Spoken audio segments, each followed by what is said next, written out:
Audio book zone में आपका स्वागत है। थॉमस एरिक्सन द्वारा लिखित surrounded by psychopaths ONR how to stop being exploited by others के इस ऑडियो बुक सारांश में आपका स्वागत है। यह किताब हमें सिखाती है कि चालाक लोग, खासकर वे जिनमें मनोरोगी प्रवृत्तियां होती हैं, कैसे काम करते हैं। ये लोग अक्सर बहुत आकर्षक और करिश्माई होते हैं, लेकिन उनके पास सहानुभूति की कमी होती है और वे दूसरों का इस्तेमाल सिर्फ अपने फायदे के लिए करते हैं। यह किताब यह समझने में मदद करती है कि कैसे अलग अलग व्यक्तित्व वाले लोगों को हेरफेर किया जाता है और खुद को सुरक्षित रखने के लिए कौन सी रणनीतियां अपनाई जा सकती हैं। इस पुस्तक की खास बात यह है कि यह अलग अलग व्यक्तित्व प्रकारों और उन्हें हेरफेर से कैसे जोड़ा जाता है, इस पर प्रकाश डालती है। जब आप यह समझ लेते हैं कि मनोरोगी आपके व्यक्तित्व की कमजोरियों का कैसे फायदा उठाते हैं, तो आप उनकी चालों से खुद को बेहतर तरीके से बचा सकते हैं। किताब में व्यक्तित्व को 4 रंगों में बांटा गया है: लाल, पीला, हरा और नीला। यह मॉडल यह दिखाता है कि कैसे मनोरोगी भी इन रंगों में बांटे जा सकते हैं, जिससे हमें हेरफेर को पहचानने और उससे बेहतर ढंग से निपटने में मदद मिलती है। इससे पहले कि हम आगे बढ़ें, ऐसी और जानकारी पूर्ण सामग्री के लिए हमारे चैनल को सब्सक्राइब करना न भूलें। चलिए अब पुस्तक के मुख्य विचारों को विस्तार से समझते हैं। नंबर 1, मनोरोगियों को समझना। मनोरोगी ऐसे व्यक्ति होते हैं जो बहुत चालाक होते हैं और दूसरों की भावनाओं की परवाह नहीं करते। उनका ध्यान सिर्फ अपनी जरूरतों पर होता है, चाहे इसके लिए उन्हें दूसरों को नुकसान ही क्यों ना पहुंचाना पड़े। जबकि ज्यादातर लोग प्यार, सहानुभूति और अपराध बोध जैसी भावनाओं का अनुभव करते हैं, मनोरोगी इन भावनाओं से दूर होते हैं। वे दूसरों को सिर्फ एक औजार की तरह देखते हैं, जिसका इस्तेमाल वे अपने फायदे के लिए करते हैं। शुरुआत में मनोरोगी आकर्षक, सफल और बहुत पसंद किए जाने वाले व्यक्ति लग सकते हैं, लेकिन समय के साथ उनका असली रूप सामने आने लगता है। वे अपने लक्ष्य तक पहुंचने के लिए रिश्तों, दोस्ती और काम में झूठ, धोखाधड़ी और चालाकी का सहारा लेते हैं। मनोरोगी लोगों की कमजोरियों को जल्दी समझ लेते हैं और फिर उनका फायदा उठाते हैं। मनोरोगियों की सबसे बड़ी ताकत यह होती है कि वे किसी भी माहौल में आसानी से घुल मिल सकते हैं। वे बेहद अनुकूल होते हैं और खुद को उस तरीके से पेश करते हैं जो उनके लिए सबसे लाभदायक हो। उदाहरण के लिए, अगर उन्हें फायदा होगा तो वे दयालु और मददगार लग सकते हैं, लेकिन अंदर से वे हमेशा इस बात का हिसाब लगाते रहते हैं कि दूसरे लोगों को कैसे इस्तेमाल किया जा सकता है। मनोरोगी बहुत चालाक होते हैं।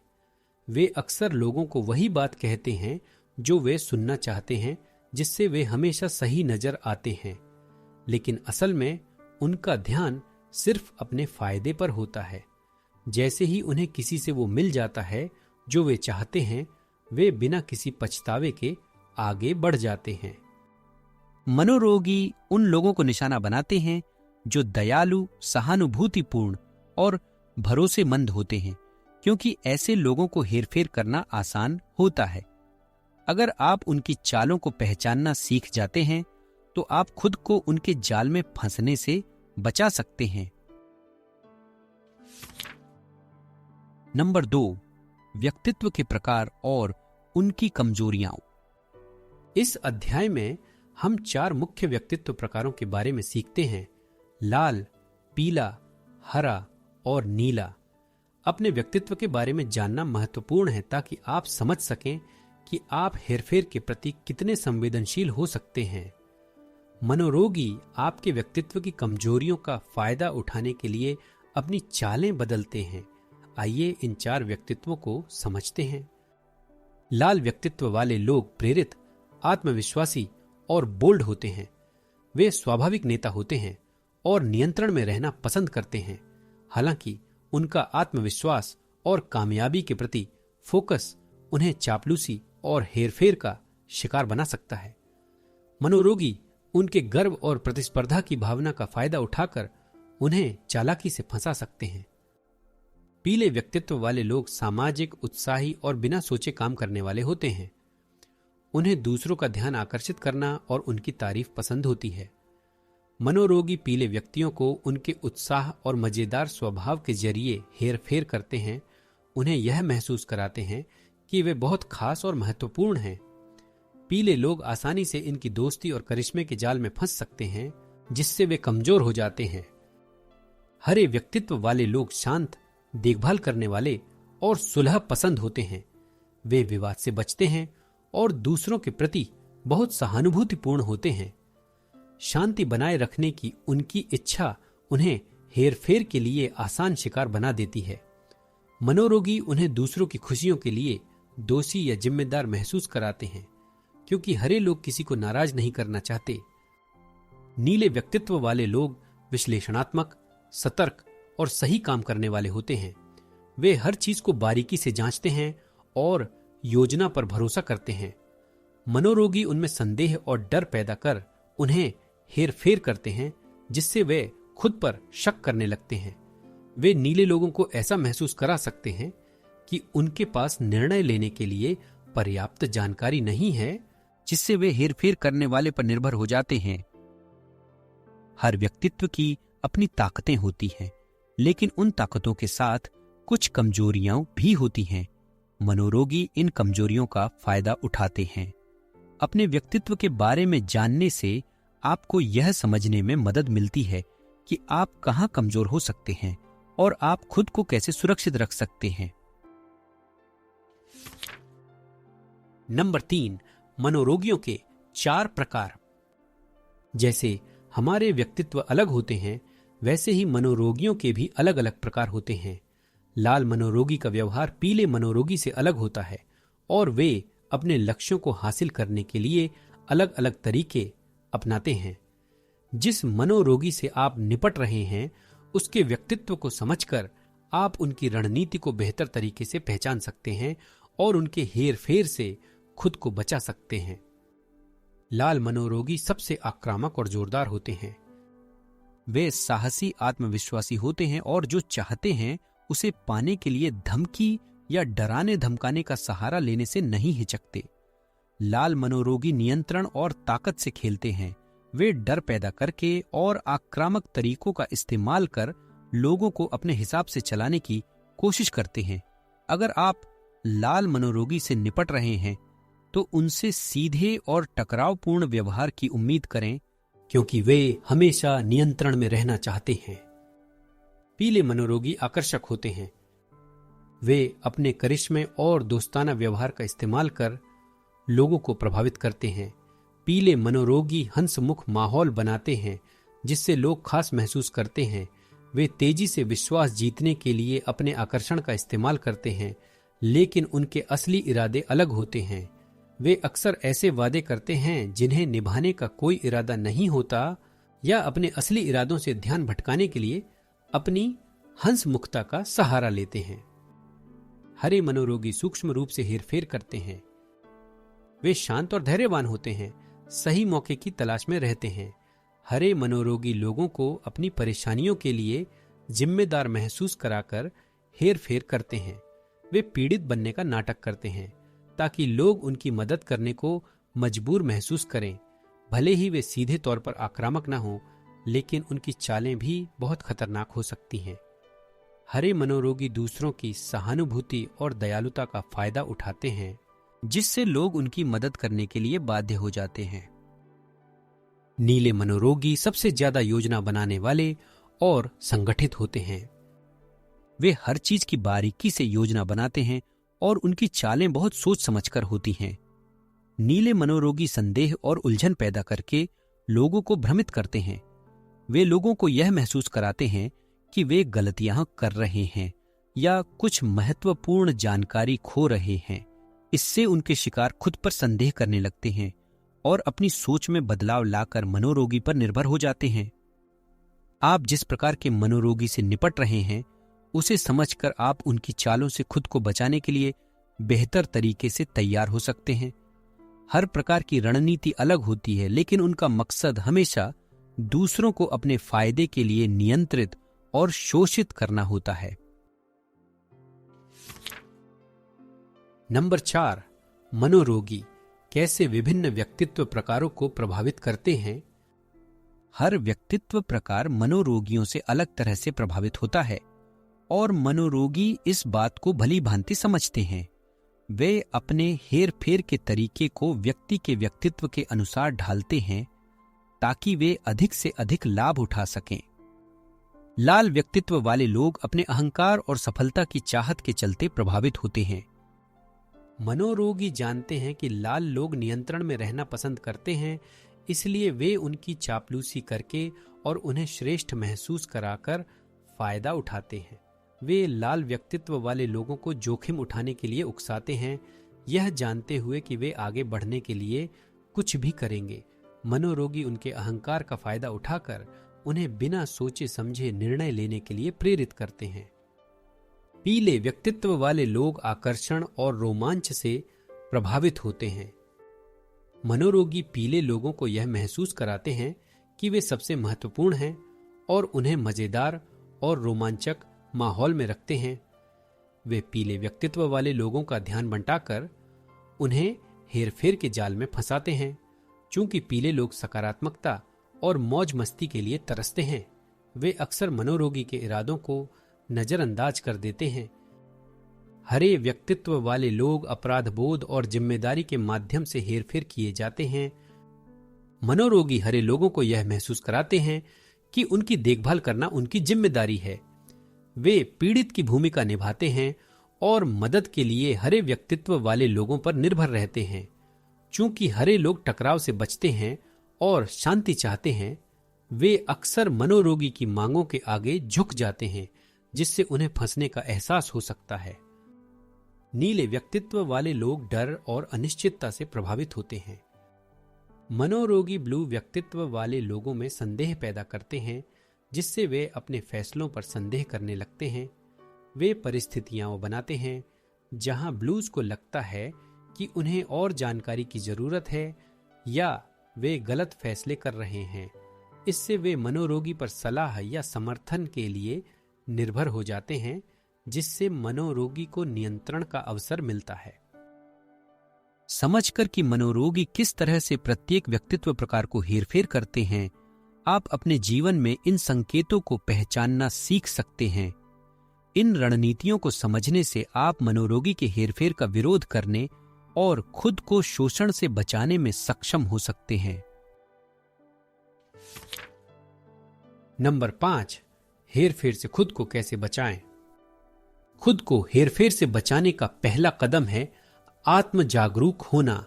इसका मतलब है कि आपको अपना व्यक्तित्व समझना होगा और यह जानना होगा कि मनोरोगी किस तरह से लोगों को फंसाते हैं।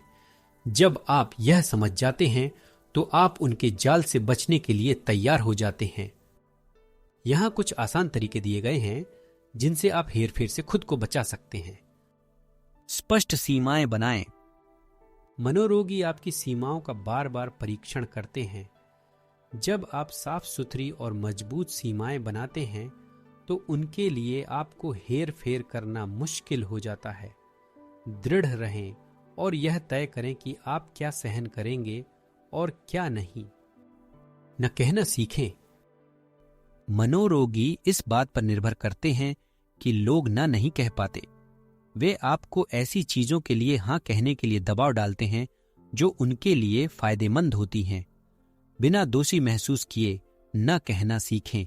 जितना अधिक आप यह करेंगे उतना ही आपको अपनी बात पर कायम रहने में आत्मविश्वास मिलेगा। अपनी प्रवृत्ति पर भरोसा करें। अगर आपको कोई स्थिति गलत लगे तो उस भावना को नजरअंदाज न करें। मनोरोगी चाहते हैं कि आप अपनी आंतरिक आवाज पर संदेह करें, लेकिन आपकी प्रवृत्ति सबसे अच्छी गाइड हो सकती है। अगर कोई व्यक्ति आपको असहज महसूस कराता है तो उस पर ध्यान दें और जरूरत पड़ने पर दूरी बनाएं। मजबूत सपोर्ट सिस्टम बनाए रखें। मनोरोगी कोशिश करते हैं कि आप अपने दोस्तों और परिवार से कट जाएं। अगर आपका सपोर्ट सिस्टम मजबूत रहेगा तो किसी के लिए आपको फंसाना मुश्किल हो जाएगा। भरोसेमंद लोगों से बात करते रहें और अगर आपको लगे कि कोई आपको हेर फेर कर रहा है तो मदद लेने में हिचकिचाएं नहीं। बहुत ज्यादा न बताएं। मनोरोगी जितनी ज्यादा जानकारी जुटाते हैं उतना ही वह इसे आपके खिलाफ इस्तेमाल कर सकते हैं। अपनी निजी बातें, खासकर रिश्ते की शुरुआत में, बहुत शेयर न करें। मनोरोगी दिखाते हैं कि वह आप में दिलचस्पी ले रहे हैं, लेकिन उनका असली उद्देश्य आपकी कमजोरियों का फायदा उठाना हो सकता है। आत्म जागरूकता, मजबूत सीमाओं और अच्छे सपोर्ट सिस्टम के साथ आप खुद को हेरफेर से सुरक्षित रख सकते हैं और मनोरोगियों द्वारा शोषण किए जाने से बच सकते हैं। नंबर 6, मनोरोगियों की हेरफेर की रणनीति। मनोरोगी दूसरों को नियंत्रित करने के लिए कई तरह की चालें चलते हैं। ये चालें अक्सर इतनी सूक्ष्म होती हैं कि शुरू में समझ पाना मुश्किल होता है कि आपको हेरफेर किया जा रहा है। जब तक आप इसे पहचानते हैं तब तक बहुत देर हो चुकी हो सकती है। यहां मनोरोगियों द्वारा इस्तेमाल की जाने वाली कुछ सामान्य हेरफेर तकनीकें दी गई हैं। Gas lighting. यह तब होता है जब कोई व्यक्ति आपको अपनी सोच और यादों पर शक करने पर मजबूर करता है। वे उन बातों से इनकार करते हैं जो उन्होंने की हैं या कही हैं, आपकी याददाश्त पर सवाल उठाते हैं या आपको सच्चाई से भ्रमित करने की कोशिश करते हैं। इससे आप खुद पर शक करने लगते हैं और हेर फेर करने वाले पर ही भरोसा करने लगते हैं। अपराध बोध। मनोरोगी आपको अपने हालात या समस्याओं के लिए दोषी महसूस कराते हैं। वे ऐसा जताते हैं जैसे आप उनकी मदद करने में असफल रहे हों। कह सकते हैं, अगर आपको मेरी परवाह होती तो आप ऐसा करते। इससे आप भावनात्मक रूप से दबाव में आकर ऐसे काम करते हैं जो आप नहीं करना चाहते। Love bombing. इसमें शुरुआत में आपको बहुत अधिक प्यार, ध्यान और प्रशंसा दी जाती है। मनोरोगी जल्दी से आपका भरोसा जीतने और भावनात्मक रूप से जुड़ने के लिए इस तकनीक का इस्तेमाल करते हैं। एक बार जब आप उनसे भावनात्मक रूप से बंध जाते हैं तो वे आपको हेरफेर करना और इस्तेमाल करना शुरू कर देते हैं। अलगाव। मनोरोगी आपको आपके दोस्तों और परिवार से अलग करने की कोशिश करते हैं। वे आपके आसपास के लोगों के बारे में शक पैदा कर सकते हैं या आपको उनसे दूर कर देते हैं, जिससे आप अकेले पड़ जाते हैं। जब आप दूसरों से कट जाते हैं तो मनोरोगी पर निर्भर हो जाते हैं, जिससे वे आपको आसानी से नियंत्रित कर सकते हैं। भ्रम पैदा करना। मनोरोगी आपको मानसिक रूप से उलझाए रखने के लिए भ्रमित करने की चाल चलते हैं। वे एक ही बात पर विरोधाभासी बातें कह सकते हैं, अचानक योजनाएं बदल सकते हैं या झूठ बोल सकते हैं, जिससे आप कभी भी पूरी तरह से नहीं समझ पाते कि क्या हो रहा है। यह आपके लिए उनके हेरफेर को पहचानना और भी मुश्किल बना देता है। ये रणनीतियां किसी की आत्मशक्ति और आत्मविश्वास को कमजोर करने के लिए बनाई जाती हैं, ताकि उन्हें नियंत्रित करना आसान हो जाए। इन तकनीकों को समझकर आप हेरफेर से बच सकते हैं और अपना बचाव कर सकते हैं। नंबर 7, अपनी लचीलापन बढ़ाना। मनोरोगियों से बचने के लिए लचीलापन बढ़ाना बहुत जरूरी है। लचीलापन का मतलब है मुश्किलों से उबरने और बदलावों के साथ तालमेल बिठाने की क्षमता, और यह हेर फेर से बचने का सबसे अच्छा तरीका है। मनोरोगी कमजोर और भावनात्मक रूप से अस्थिर लोगों को अपना शिकार बनाते हैं। अगर आप अपना लचीलापन मजबूत कर लें तो आप उनके लिए एक मुश्किल लक्ष्य बन जाते हैं। पहला कदम है अपनी शारीरिक और भावनात्मक सेहत का ख्याल रखना। नियमित व्यायाम करें, पौष्टिक खाना खाएं और पर्याप्त नींद लें। जब आपका शरीर स्वस्थ होता है तो मुश्किल हालात को झेलना आसान हो जाता है। भावनात्मक सेहत के लिए भी आपको आत्म देखभाल का अभ्यास करना चाहिए, जैसे कि उन कामों में हिस्सा लेना जो आपको खुशी, सुकून और संतोष देते हैं। आत्मविश्वास बढ़ाना भी लचीलापन का महत्वपूर्ण हिस्सा है। मनोरोगी उन लोगों को चुनते हैं जो खुद पर संदेह करते हैं, इसलिए जब आप खुद पर विश्वास करेंगे तो आपके हेरफेर होने की संभावना कम हो जाएगी। अपनी ताकत और सफलताओं को याद रखें और जानें कि आप अपने काम और रिश्तों में कितना योगदान देते हैं। भावनात्मक बुद्धिमत्ता विकसित करना भी आपको अधिक लचीला बना सकता है। इसका मतलब है अपनी भावनाओं और दूसरों की भावनाओं को पहचानना और उन्हें अच्छे से संभालना। जब आप भावनाओं को समझते हैं तो यह आसान होता है यह पहचानना कि कब कोई आपको हेर फेर करने की कोशिश कर रहा है। इससे आप तनाव के दौरान शांत रह सकते हैं और सही निर्णय ले सकते हैं, खासकर जब आप किसी मनोरोगी से निपट रहे होते हैं। सीमाएं निर्धारित करना और उन्हें बनाए रखना भी लचीलेपन का महत्वपूर्ण हिस्सा है। मनोरोगी अक्सर आपकी सीमाओं को तोड़ने की कोशिश करेंगे, इसलिए आपको स्पष्ट होना चाहिए कि क्या स्वीकार्य है और क्या नहीं। न कहने से डरे नहीं और खुद के लिए खड़े होने पर दोषी महसूस न करें। जितना अधिक आप सीमाएं तय करने का अभ्यास करेंगे, उतना ही आपको हेरफेर से बचने में आसानी होगी। आखिरकार लचीलापन अनुभव से आता है। जब भी आप किसी चुनौती का सामना करते हैं और उसे पार करते हैं, आपकी भावनात्मक ताकत बढ़ती है। हर बार जब आप किसी हेरफेर करने वाले का सामना करते हैं या किसी विषाक्त परिस्थिति से बाहर निकलते हैं, तो आप और भी अधिक लचीले हो जाते हैं। धीरे धीरे आपको हेरफेर को पहचानना और उससे बचना आसान लगेगा। नंबर 8, खुद पर और दूसरों पर फिर से भरोसा करना। अगर किसी ने आपको हेरफेर किया है तो खुद पर और दूसरों पर फिर से भरोसा करना मुश्किल हो सकता है। मनोरोगी आपके निर्णयों पर संदेह पैदा करते हैं, जिससे आप असमंजस और अनिश्चित महसूस करते हैं। खुद को फिर से मजबूत बनाने और अपने जीवन पर नियंत्रण पाने के लिए खुद पर और दूसरों पर भरोसा करना सीखना एक महत्वपूर्ण कदम है। पहला कदम खुद पर फिर से भरोसा करना है।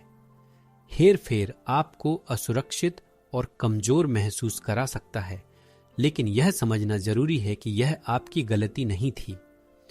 खुद को याद दिलाएं कि आपने इस अनुभव से बहुत कुछ सीखा है और अब आप बेहतर तरीके से समझते हैं कि हेरफेर कैसे काम करता है। खुद पर भरोसा बढ़ाने का एक तरीका अपनी सहज प्रवृत्ति पर ध्यान देना है। मनोरोगी अक्सर आपको अपनी आंतरिक भावनाओं पर संदेह करने पर मजबूर करते हैं, लेकिन आपकी प्रवृत्ति आपको खतरे से बचाने के लिए एक शक्तिशाली उपकरण है।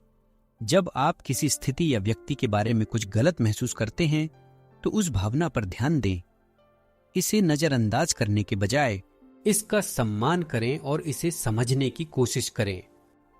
खुद पर विश्वास फिर से बनाने का दूसरा तरीका छोटे छोटे निर्णय लेकर उन पर विचार करना है।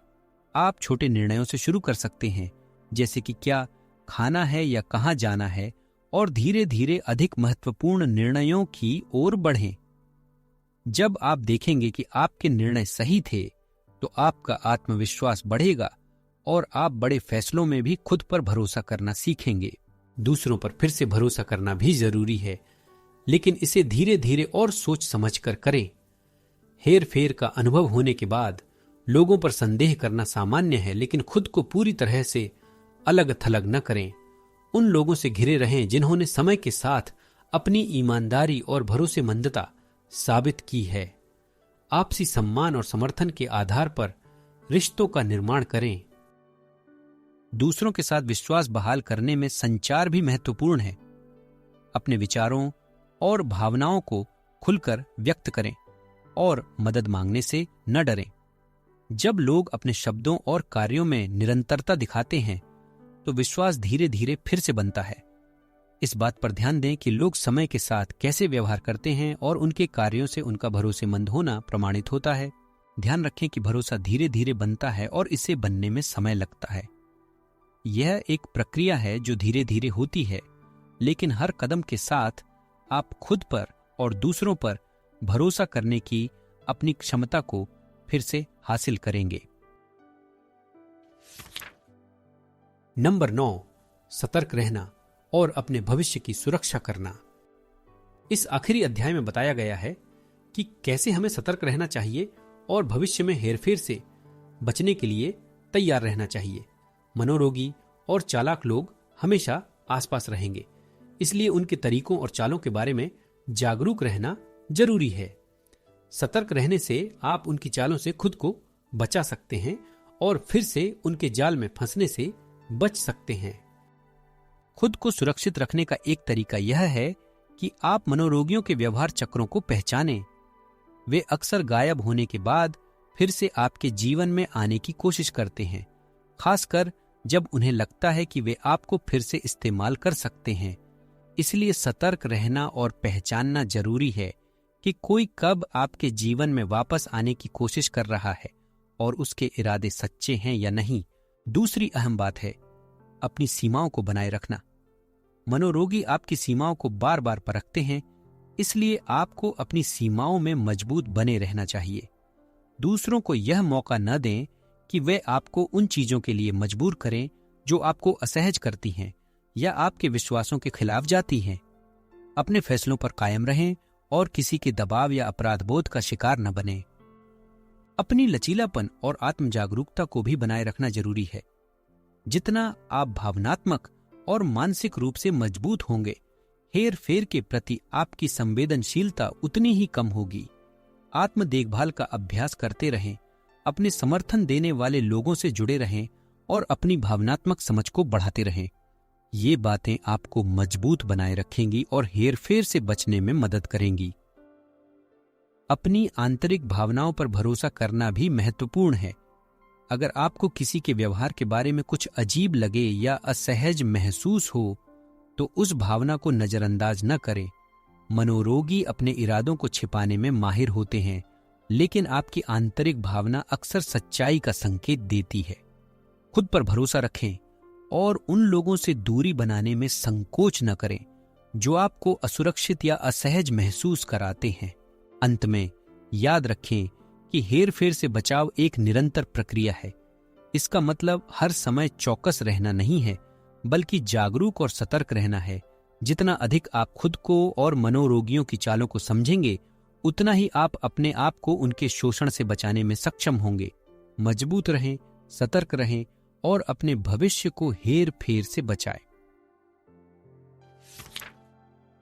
निष्कर्ष: साइकोपैथ से घिरा हुआ आपको हेरफेर को पहचानने और इससे खुद को बचाने के लिए उपयोगी उपकरण देता है। यह किताब दिखाती है कि मनोरोगी कैसे अलग अलग व्यक्तित्वों के हिसाब से अपनी रणनीतियां बदलते हैं और आपको उनसे बचने के लिए सरल तरीकों से परिचित कराती है। जब आप अपना व्यक्तित्व और मनोरोगियों की चालों को समझ लेते हैं, तो आप उनसे बेहतर तरीके से बच सकते हैं। लचीलापन बनाना, अपनी प्रवृत्ति पर भरोसा करना, स्पष्ट सीमाएं रखना और मजबूत रिश्ते बनाए रखना आपको लंबे समय तक सुरक्षित रखने में मदद करता है। आत्म जागरूकता और खुद को मजबूत बनाने की प्रक्रिया तभी शुरू होती है जब आप हेर फेर करने वाली रणनीतियों को पहचानते हैं और खुद को उनसे बचाने के लिए कदम उठाते हैं। इस ऑडियो बुक सारांश के लिए हमारे साथ जुड़ने के लिए धन्यवाद। अगर आपको यह जानकारी पसंद आई हो तो हमारे चैनल को लाइक, शेयर और सब्सक्राइब करना न भूलें।